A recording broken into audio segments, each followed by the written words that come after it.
Buenas tardes, soy Liliana Marcela Betancourt, estudiante de Psicología, curso de Observación y Entrevista. En este momento vamos a desempeñarnos en un caso que nos afecta a todos, que es la violencia intrafamiliar. Para esto tengo un invitado, se llama Sebastián Montoya. Le vamos a hacer una serie de preguntas para que juntos abordemos este interesante tema. Bienvenidos al Sebastián, me alegra mucho que me hayas colaborado en este video. Cuéntanos un poco de tu vida. Dos, tres. Buenas tardes Liliana, como ya antes dijiste, soy Sebastián Montoya Betancourt, vivo en Caldas, Antioquia, tengo 16 años, curso el grado octavo y estoy aquí para que hablemos un poco sobre la violencia intrafamiliar, que es algo que me pone a pensar mucho a mí, porque es el caso que se está viendo más entre las familias y está llevando a acabar con muchas relaciones de pareja, tanto con los hijos también, entonces es bueno aclarar ciertas dudas. Sebastián, para comenzar con el abordaje del tema de la violencia intrafamiliar, es preciso recordar que este es un concepto utilizado para referirse a todo acto ejercido violentamente en el ámbito familiar. Vamos a adentrarnos en este interesante tema y, como habíamos dicho antes, juntos vamos a reforzar y a responder diferentes preguntas. Sebastián, ¿qué entiendes por violencia intrafamiliar? Lo que conozco sobre la violencia intrafamiliar es que empiezan entre los dos esposos, al enfrentarse entre alegatos, discusiones que van viendo los hijos, de ahí van partiendo de herencia, los hijos van tomando ese ejemplo y de ahí es donde se empieza la violencia intrafamiliar, que cada miembro de la familia empieza a ser una parte fundamental para ir incrementando la violencia, los hijos se vuelven rebeldes, los papás empiezan a pelear mutuamente. Entonces es eso, los padres no siempre pueden ser los culpables, pero es de donde empieza el punto de partida entre la violencia intrafamiliar. Tres. Muy bien, Sebastián. Además de lo que nos aportas, también hay maltrato infantil. A veces los papás nos excedemos demasiado en cómo corregimos a nuestros hijos, dándoles demasiadas pelas, maltrato psicológico, diciéndoles que no sirven para nada, que no son buenos en determinado momento. Entonces, todo esto va también ayudando en lo que usted decía con el ejemplo. Es el ejemplo que le damos a nuestros hijos, es el trato con que los estamos formando. Todo esto es violencia y todo esto es violencia intrafamiliar. Cada acto verbal, psicológico, físico con el que actuamos con los demás. Sebastián, ¿en qué clase social se presenta la violencia intrafamiliar? Para mí la violencia intrafamiliar no tiene clase social, viene desde los más ricos hasta los más pobres, porque ninguno estamos a salvo de tener problemas, unos tienen más que otros, sí, pero de todas maneras no importa como la clase para decir que porque es rico no va a tener problemas, o porque es pobre no va a tener problemas, o no va a existir esta clase de violencia, ¿no? Entonces es eso, en conclusión, no existe clase social como para determinar por qué hay violencia intrafamiliar.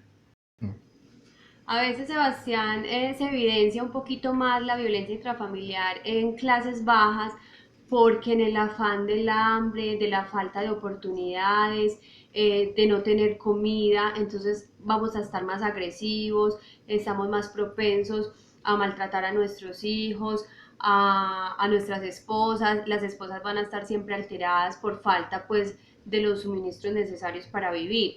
Pero lo que usted dice es cierto, no hay clase social que justifique, por decirlo de algún modo, que se pueda presentar la violencia intrafamiliar más en unos que en otros, porque también evidenciamos en clases altas que se pelean, que hay maltratos, que las mujeres callan, que son golpeados y les da miedo a denunciar por el que dirán, porque mis amistades me van a criticar. Entonces, es verdad, Sebastián, tanto en las altas como en las bajas se presentan y con mayor frecuencia.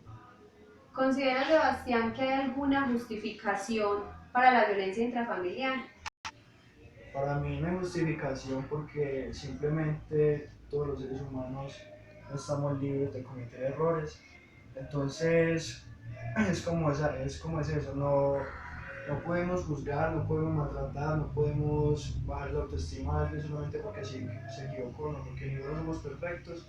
Entonces para mí es eso, no debemos decir que hay justificación porque lo violenté, porque es que hizo esto o aquello, no. Somos seres humanos, necesitamos respeto, entonces simplemente es eso, tenemos que respetarnos a nosotros mismos y no juzgarnos por los errores que cometemos.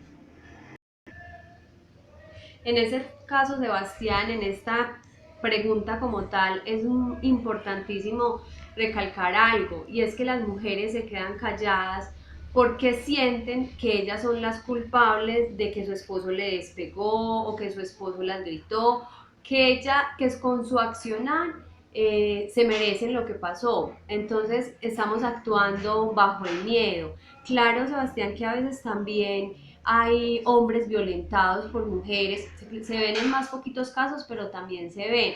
El común denominador, por decirlo de algún modo, es que la mujer sea la violentada y que ella no denuncie por miedo o por creer que ella es la culpable, que ella es la que da los motivos, que ella es inferior y que de pronto no va a tener cómo sostener su familia si se queda sola.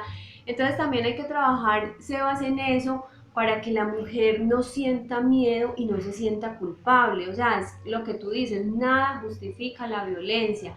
No podemos creer que nos pegan porque no lo merecemos, que nos gritan porque no lo merecemos. En el caso de los niños, queremos corregirlos, queremos educarlos, pero con golpes no los vamos a educar, con gritos no los vamos a corregir y no podemos justificar que como ellos son tan cansones, entonces que los tenemos que maltratar para que ellos nos obedezcan. Tampoco lo podemos ver por ese lado, Sebas, porque es lo mismo, nada justifica la violencia intrafamiliar.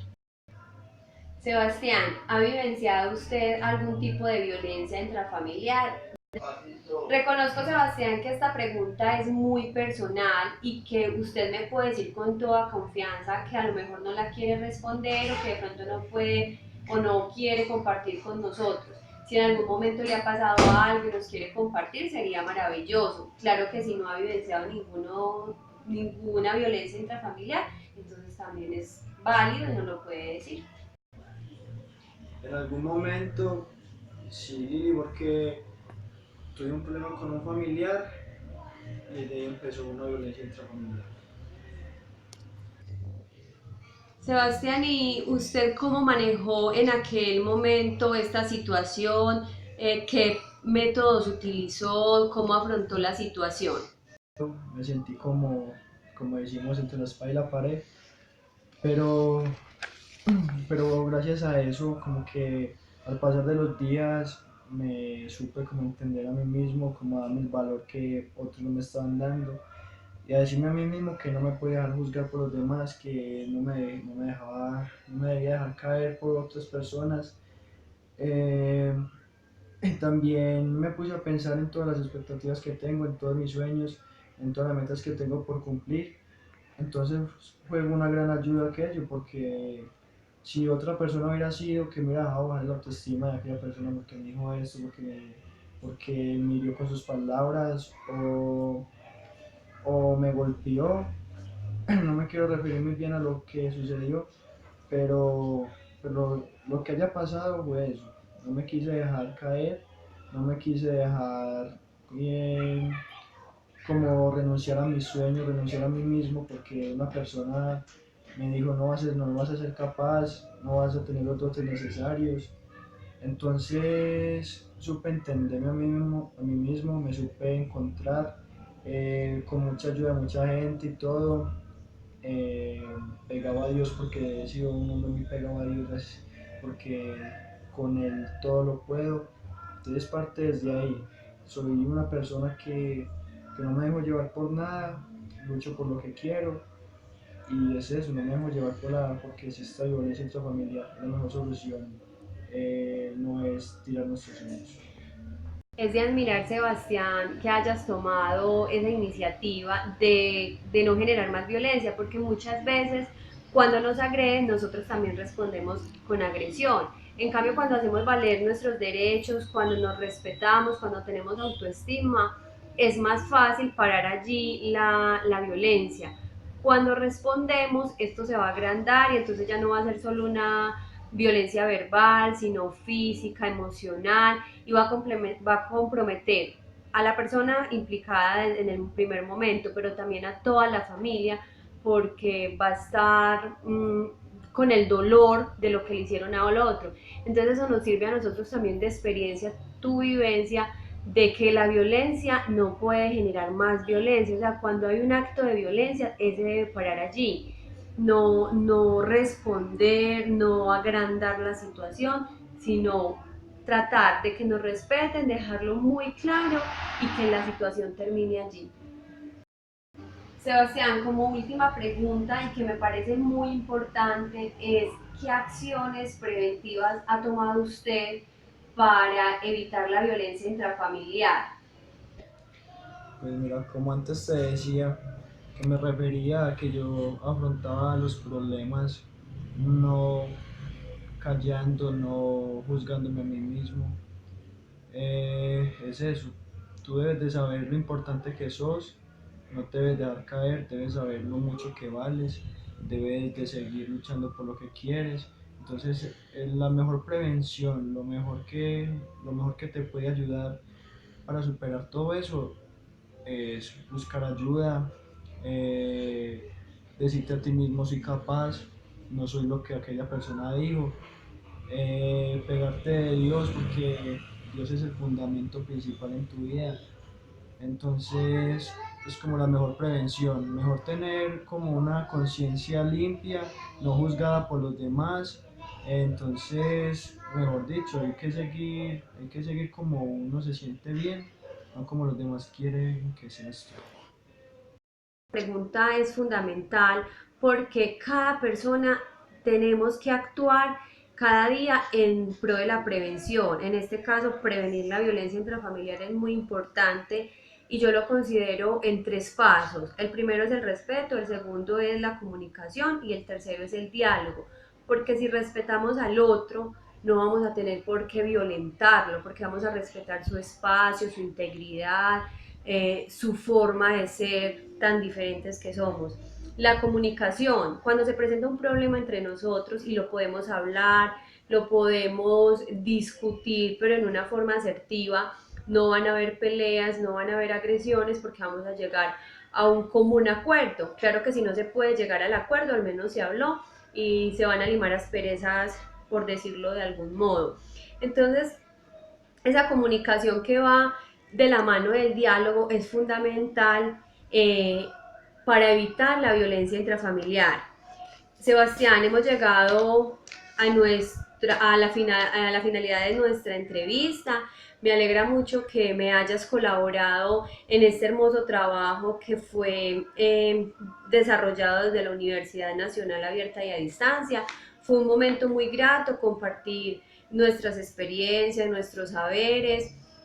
Muchas gracias que con anterioridad firmaste el consentimiento informado donde autorizas que te pudiera hacer estas preguntas y que reconoces que este video va a ser publicado en YouTube. Dos, uno.